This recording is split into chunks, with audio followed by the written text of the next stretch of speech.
അള്ളാന്റെ റസൂല് പറയുകയാണ്, പെങ്ങളെ ഖുർആൻ ഓദിക്കോ, ഖുർആൻ ഓദിക്കോ. 11 മാസം TV കണ്ടവളല്ലേ, സീരിയല് കണ്ടവളല്ലേ, ആസ്വദിച്ചവളല്ലേ, ഇനിയെങ്കിലും ഒന്ന് നന്നാവ് പൊന്നുപോലെ. നാളെ ജീവിച്ചിരിക്കുമെന്നുറപ്പില്ലല്ലോ, നാളെ ജീവിച്ചിരിക്കുമെന്നുറപ്പില്ലല്ലോ.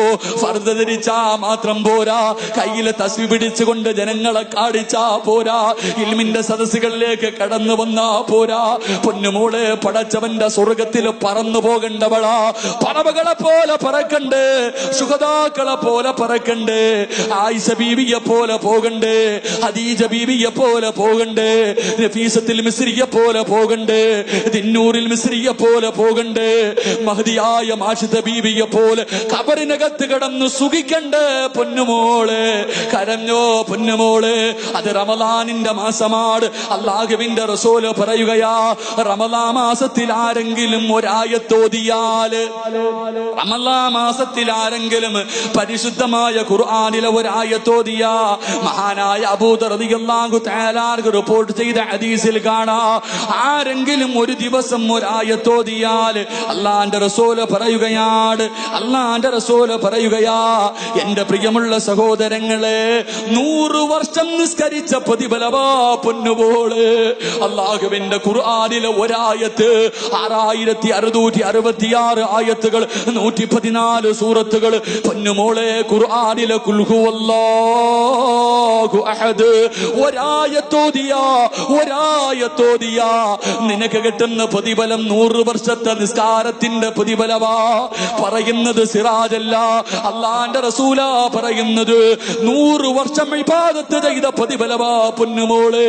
പാഴാക്കാതെ ഖുർആൻ ഓദിക്കോ, റമളാനിലെ ഖത്ം ഓതി തീർത്തോ. പ്രായമുള്ള ഉപ്പമാരോട് ഉമ്മമാരോട് ഈ ആയുസിന്റെ ഇടയിൽ ഒരത്തമെങ്കിലും ഓതാ തയ്യാറെടുത്തോ. എന്റെ പ്രിയമുള്ളവരെ, റമളാൻ മാസമാണ്.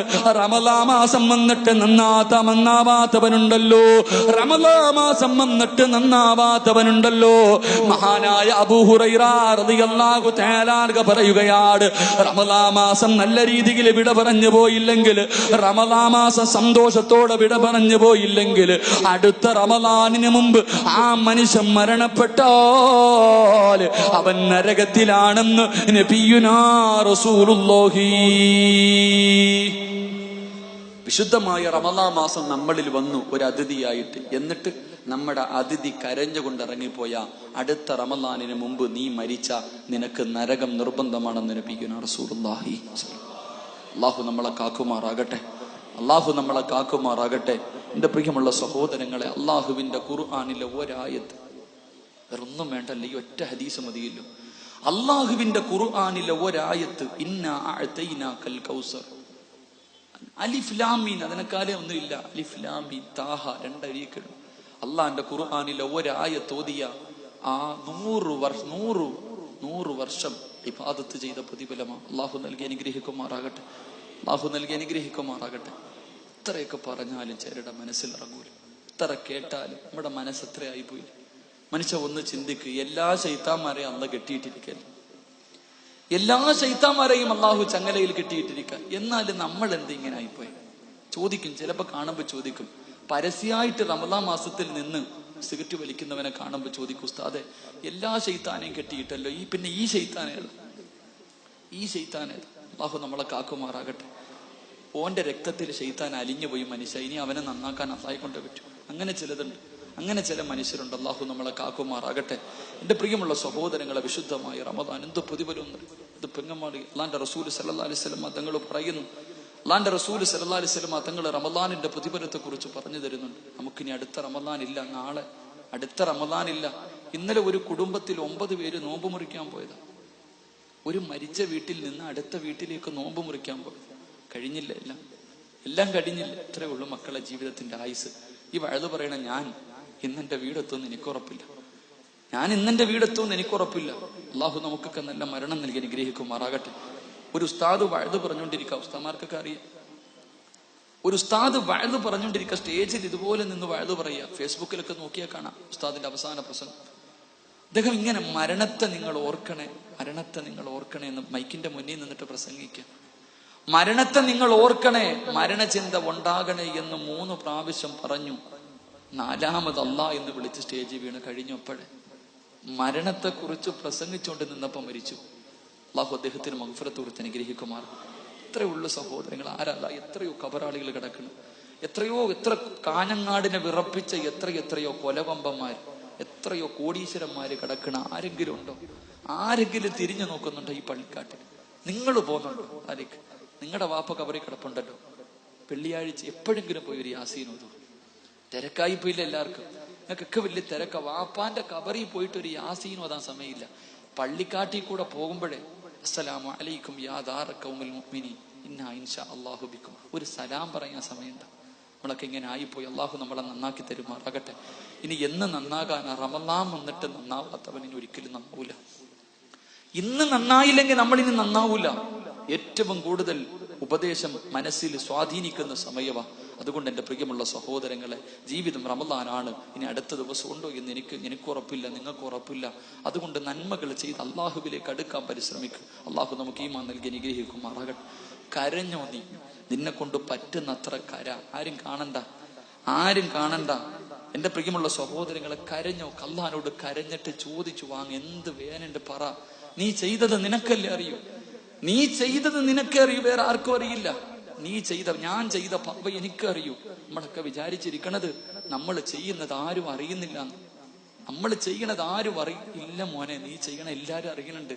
അല്ലാഹ് മാത്രമല്ല, ഞാനും അല്ലാഹും നീയും മാത്രമേ അറിഞ്ഞുള്ളൂ നമ്മൾ പറയുമെങ്കിലും നമ്മൾ ചെയ്യണ പാപം, എൻ്റെ പ്രിയമുള്ള സഹോദരങ്ങളെ, എല്ലാവർക്കും മാതാപിതാക്കളെ വലിയ സ്നേഹമാണ്. എന്നാൽ മരിച്ചതിന് ശേഷം പോലും മാതാപിതാക്കൾക്ക് സമാധാനം കൊടുക്കാത്ത മക്കളുണ്ടെന്ന് നബിയുനാ റസൂലുള്ളാഹി. ജീവിച്ചിരുന്നപ്പോഴേ ആ പാവങ്ങൾക്ക് നീ സന്തോഷം കൊടുത്തില്ല, മരിച്ചതിന് ശേഷവും നീ എന്താ ഇങ്ങനെ കാണിക്കണേ? എൻ്റെ പ്രിയമുള്ള സഹോദരങ്ങളെ, വെള്ളിയാഴ്ചയാണല്ലോ വരുന്നത്. വെള്ളിയാഴ്ച ദിവസം അല്ലാഹുവിന്റെ റസൂൽ സല്ലല്ലാഹു അലൈഹി വസല്ലം തങ്ങൾ പറയണ്, തെറ്റ് ചെയ്യുമ്പോ ഓർത്തോ മക്കളെ, പാവങ്ങൾ ചെയ്യുമ്പോ ഓർത്തോ. നീ ആരും അറിയുന്നില്ലെന്ന് കരുതുന്നെങ്കിൽ വെള്ളിയാഴ്ച ദിവസം മരിച്ചു കിടക്കുന്ന മാതാപിതാക്കളുടെ ഖബറിന്റെ മുന്നിൽ ചെന്നിട്ട് മലക്ക് വായിച്ചു കൊടുക്കും. ഒരു വെള്ളിയാഴ്ച ജുമഅ കഴിഞ്ഞ് ചെയ്തത് അടുത്ത വെള്ളിയാഴ്ച ജുമഅയ്ക്ക് മുമ്പ് വരെ ചെയ്ത, കഴിഞ്ഞ വെള്ളിയാഴ്ച ജുമഅ നിസ്കാരം കഴിഞ്ഞ് നീ ചെയ്തു തുടങ്ങിയത് ഈ വെള്ളിയാഴ്ച ജുമഅയ്ക്ക് മുമ്പ് വരെ നീ ചെയ്ത എല്ലാ കാര്യവും മരിച്ച മാതാപിതാക്കളുടെ ഖബറിന്റെ മുന്നിൽ ചെന്നിട്ട് മലക്ക് വായിച്ചു കൊടുക്കും. ആ സമയത്ത് എൻ്റെ പ്രിയമുള്ള സഹോദരങ്ങളെ, ഖബറിൽ കിടന്നിട്ട് നീ ചെയ്ത നല്ല കാര്യം കേൾക്കുമ്പോൾ നിന്റെ ഉമ്മ ചിരിക്കും, നിന്റെ വാപ്പ ചിരിക്കും. എന്നിട്ട് ദുആ ചെയ്യുക, അല്ലാഹ് എനിക്കിങ്ങനെ ഒരു മകനെ ജനിച്ചല്ലോ പടച്ചോനെ, എനിക്കിങ്ങനെ ഞാൻ കഷ്ടപ്പെട്ടത് വെറുതെ ആയില്ലല്ലോ അല്ലാഹ് എന്ന് പറഞ്ഞിട്ട് നമ്മുടെ വാപ്പയും ഉമ്മയും ഖബറിൽ കിടന്നിട്ട് നമുക്ക് വേണ്ടി ദുആ ചെയ്യും. പക്ഷെ നീ കാണിച്ച വൃത്തികേട് മുഴുവനും റമളാൻ മാസം ആയിട്ട് പോലും നീ നന്നായില്ലെന്ന് നിന്റെ വാപ്പയുടെ അടുക്ക പറയുമ്പോ, നിന്റെ ഉമ്മയുടെ അടുക്ക പറയുമ്പോ, ആ പാവങ്ങൾ ഖബറിൽ കിടന്ന് കരഞ്ഞിട്ട് പറയും, അല്ലാഹ് ഇങ്ങനെ ഒരുത്തൻ എന്റെ വയറ്റിൽ പറന്നല്ലോ പടച്ചവനെ. നമ്മുടെ ഉമ്മ നെഞ്ചത്തടിച്ച് വിളിച്ച് കരഞ്ഞിട്ട് പറയും, പടച്ചവനെ ഇങ്ങനെ ഒരുത്തൻ എന്റെ വയറ്റിൽ ജനിച്ചു പോയല്ലോ അല്ലാഹ്, ഇവനെയാണല്ലോ ഉറപ്പേ ഞാൻ 9.5 മാസക്കാലം. എന്റെ പ്രിയമുള്ളവരെ, ഖബറിൽ കിടന്നിട്ട് ശപിക്കും നമ്മുടെ ഉമ്മ, ഖബറിൽ കിടന്നിട്ട് നമ്മളെ ശപിക്കും. അല്ലാഹുവിന്റെ റസൂൽ സല്ലല്ലാഹു അലൈഹി വസല്ലം തങ്ങൾ പറഞ്ഞു, മരിച്ചവരെ നീ വേദനിപ്പിക്കല്ലേ, അവരുടെ ദുആ നീ പേടിക്കണേ എന്ന് നബിയുനാ റസൂലുള്ളാഹി. ഉമ്മാടെ പ്രാക്ക് പേടിച്ച ഒരുത്തനും നന്നായ ചരിത്രമില്ല. മാതാപിതാക്കളെ കണ്ണീര് കുടിപ്പിച്ച ഒരുത്തരും ലോകത്ത് ഇന്ന് വരെ നന്നായ ചരിത്രമില്ല. എല്ലാരും വിചാരിച്ചിരിക്കുന്നത് മരണത്തിന് ശേഷമാ ശിക്ഷയുന്നു. ഇല്ല സഹോദരങ്ങളെ, 3 തെറ്റ് ചെയ്താ മരിക്കുന്നതിന് മുമ്പ് തന്നെ അവൻ അനുഭവിച്ചിട്ടേ പോകൂ എന്ന് നബിയുനാ റസൂലുള്ളാഹി. 3 തെറ്റുകൾ ആരെങ്കിലും ജീവിതത്തിൽ ചെയ്ത അവന് മരണത്തിന് ശേഷമല്ല ശിക്ഷ, ഈ ഭൂമിയിൽ വെച്ച് തന്നെ അനുഭവിച്ചിട്ടേ പോകൂ. അതിനുള്ള ഒന്നാമത്തെ അടയാളം, എൻ്റെ ഉമ്മയെ വേദനിപ്പിച്ച മാതാപിതാക്കളെ വേദനിപ്പിച്ച മക്കള്. ഈ ഖബറിനകത്ത്, ഈ പള്ളിക്കാട്ടിൽ എത്രയോ ഖബറാളികൾ കിടപ്പുണ്ട്, നല്ലവരുമുണ്ട് പന്നവരുണ്ട്. റമളാൻ മാസത്തിൽ എല്ലാ ഖബറാളികളുടെയും ശിക്ഷ അള്ളാഹു നിർത്തിവെക്കുന്ന 27-ാം രാവിന്റെ അന്ന് കാഫിരീങ്ങളുടെ ഖബറിൽ പോലും ശിക്ഷ ഉണ്ടാവൂല. 27-ാം രാവിന്റെ അന്ന് കാഫിരീങ്ങളുടെ ഖബറിനകത്ത് ശിക്ഷ പോലും അള്ളാഹു നിർത്തിവെക്കും. എന്നാ 3 വിഭാഗം ആൾക്കാരുടെ ഖബറിനകത്ത് എത്ര വലിയ ദിവസം വന്നാലും ശിക്ഷയാണെന്ന് നബിയുനാ റസൂലുള്ളാഹി. ഒന്നാമത്തെ വിഭാഗം ആരെന്നറിയുവോ? അള്ളാഹുവെ, തന്റെ മാതാപിതാക്കളെ വേദനിപ്പിച്ച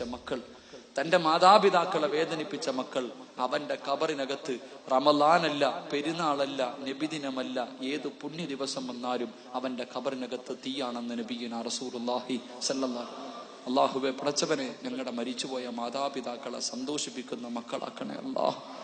അല്ലാഹുവേ പടച്ചവനെ, ജീവിച്ചിരുന്ന കാലത്തെ അവർക്ക് സന്തോഷം കൊടുക്കാൻ കഴിഞ്ഞില്ല, മരിച്ചതിന് ശേഷമെങ്കിലും സന്തോഷിപ്പിക്കുന്ന മക്കളാക്കണേ അല്ലാ.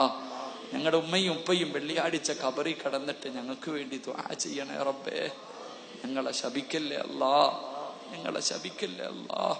ഞങ്ങളും ഖബറിൽ പോകുമ്പോൾ ഓരോ വെള്ളിയാഴ്ചയും സന്തോഷിപ്പിക്കുന്ന സാലിഹായ മക്കളെ നീ ഞങ്ങൾക്ക് നൽകി അനുഗ്രഹിക്കണേ തമ്പുരാൻ.